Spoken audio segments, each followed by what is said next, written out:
तिरंगा यात्रा निकालकर जिलाधीश महोदय को राष्ट्रीय ध्वज सौंपा। डॉक्टर सीवी रामन विश्वविद्यालय द्वारा तिरंगा रैली के माध्यम से जिलाधीश कार्यालय पहुंचकर जिला कलेक्टर महोदय को राष्ट्र ध्वज सौंपा गया।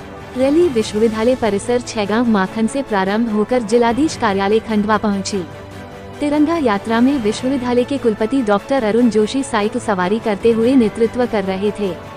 रैली में विश्वविद्यालय के डेप्यूटी रजिस्ट्रार, प्राध्यापक, छात्र छात्राएं एवं गर्ल्स एनसीसी की छात्रों तथा एनएसएस के प्रतिभागी शामिल होकर अपने अपने वाहनों से तिरंगा लहराते हुए कलेक्टर कार्यालय पहुंचे, जहां पर जिलाधीश महोदय से भेंट कर विश्वविद्यालय के कुलपति डॉक्टर जोशी एवं डेप्यूटी रजिस्ट्रार श्री लुकमान मसूद ने उन्हें राष्ट्र ध्वज सौंपा। जिलाधीश महोदय ने इस मौके पर संक्षिप्त संबोधन में सभी को अपने अपने घरों पर राष्ट्र ध्वज फहराने एवं 13 अगस्त 2022 से 15 अगस्त 2022 तक इसकी देखरेख, सुरक्षा, सम्मान एवं निर्दिष्ट नियम का पालन करने का आह्वान किया।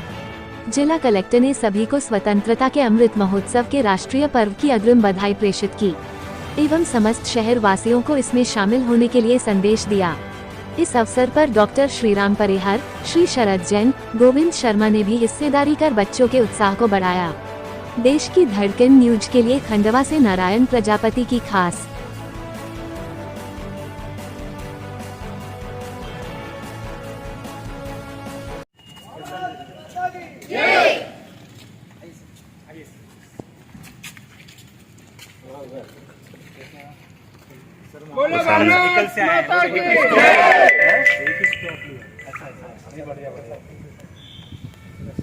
तो सभी लोगों के अपने अपने घरों में लहरा के आए हैं कि नहीं?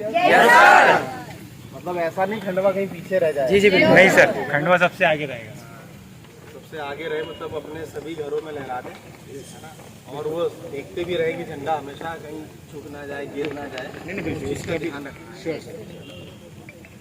और अपने यूनिवर्सिटी में तो काफ़ी जगह हर बिल्डिंग पे 2-2, 3-3, 4 लगा दी होगी। 15 को सवेरे अच्छा रेडी करेंगे। आप से कुछ लोग झंडा यहाँ बांधना सकते हैं। कलेक्ट्रेट में भी 25 लगा देते हैं। ये हो गया ना, ये हो गया भेंट। हाँ बस ये इसको भी लगवा, मैंने सर से भी ले लिया है, तो बहुत बहुत धन्यवाद सर, थैंक यू। तो सभी लोग सुनिश्चित करें कि भाई आप लोग क्योंकि युवा है, बच्चे, छात्र हैं, छात्राएं, ऐसे लोग भी हो सकते हैं जिन तक शायद, मैं शायद शब्द यूज़ कर रहा हूँ, वैसे तो ऐसा कोई लोग बचे नहीं होंगे जिन तक हर घर तिरंगा अभियान के बारे में जानकारी ना पहुंची हो।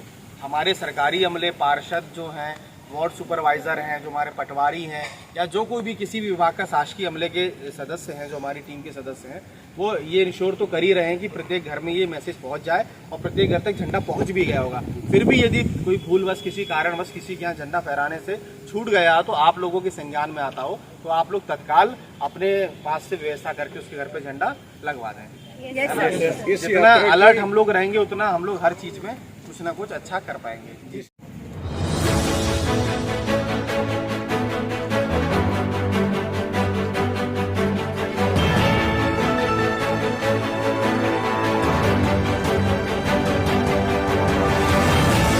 जी के वो क्षण याद आते हैं कि सब 30 करोड़ लोग जब एक साथ झंडा लेकर के निकले होंगे। एक गांव आया तो हम लोगों को जय नारे लगाते हुए बच्चों को देखा, तो 4 साल का बालक अपने घर के ओटले पर वो भी लगाने लगा भारत माता की जय, भारत माता की जय, वंदे मातरम, वंदे मातरम। उस गांव के बाहर एक लकड़ी टेकती हुई बुढ़िया अपने घर के बाहर निकली, उसके हाथ से लकड़ी छूट गई और दोनों हाथ उठा करके उसने कहा, बेटा जिंदा रहो। और तीसरा ये है कि 15 किलोमीटर से हमारे युवा कुलगुरु वहाँ से यहाँ तक साइकिल चला करके आए बिना रुके हुए। झंडा रैली निकाली गई है, उसका उद्देश्य बताइए कि किस कारण से निकाली गई है? देखिए, हम आज़ादी के 75वीं वर्षगांठ मनाने जा रहे हैं। 75 वर्ष की स्वतंत्र भारत ने बहुत कुछ पाया है। आज़ादी पाने के लिए हमने बहुत कुछ खोया था।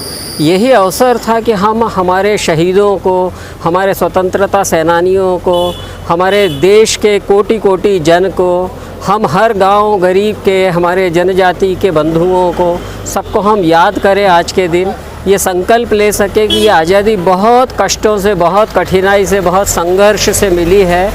आज़ाद भारत जो है एक विशेष भारत है, अब विश्व में विश्व गुरु बनने की ओर जा रहा है।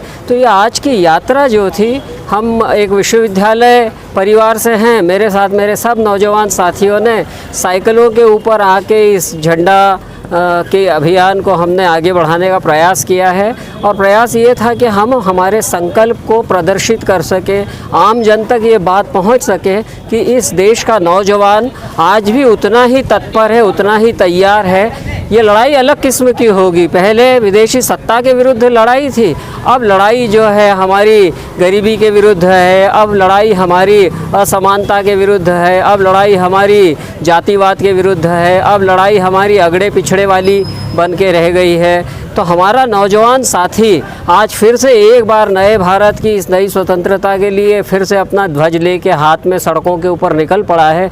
और देश भर के ये 6 लाख से अधिक गाँवों के अंदर जो भारत बसता है, उस भारत की आत्मा को फिर से एक बार जगाने के लिए इस तिरंगे के नीचे हम सब लोगों ने आज संकल्प लिया। इसी उद्देश्य से हम सभी लोगों ने ये साइकिल यात्रा निकाली है। मुझे बहुत हर्ष है कि हमारे ज़िले के प्रथम नागरिक, हमारे जिलाधीश महोदय ने स्वयं आकर इस झंडा रैली की स्वागत किया है। मेरे साथ बहुत सारे मेरी उम्र के नौजवान भी हैं, जैसे मेरे पास में खड़े हैं प्रोफेसर परिहार, मेरे साथ में खड़े हैं गोविंद जी, मेरे साथ में हैं जैन साहब, मेरे साथ में लुकमान जी और विश्वविद्यालय परिवार के सभी प्राध्यापक और मेरे सारे छात्र साथियों ने ये गजब का उत्साह दिखाया, गजब का संकल्प दिखाया है।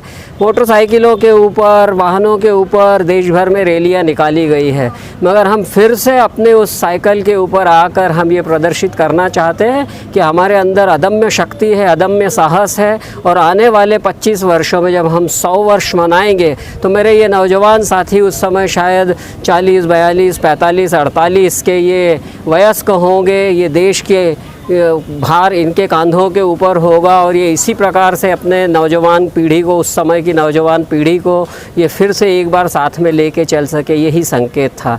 बहुत बहुत धन्यवाद। मैं खंडवा शहर के सभी वासियों को, निमाड़ अंचल के सभी नागरिकों को डॉक्टर सीवी रमन विश्वविद्यालय की ओर से बहुत सारी शुभकामनाएं देता हूं। और आज 13 तारीख है, 13, 14, 15 3 दिवस तक हम इस तिरंगा, घर घर तिरंगा को पूरे अभिमान के साथ, पूरे गर्व के साथ मनाएंगे। और देश के 29-40 करोड़ घरों के ऊपर ये तिरंगा लहराएगा तो आसमान से देखने वाले दुनिया के सभी देश ये समझ जाएंगे कि ये अब जागा हुआ एक मजबूत भारत है जो इस विश्व की अगवानी करेगा। बहुत बहुत धन्यवाद। अभिनंदन सभी। वंदे मातरम।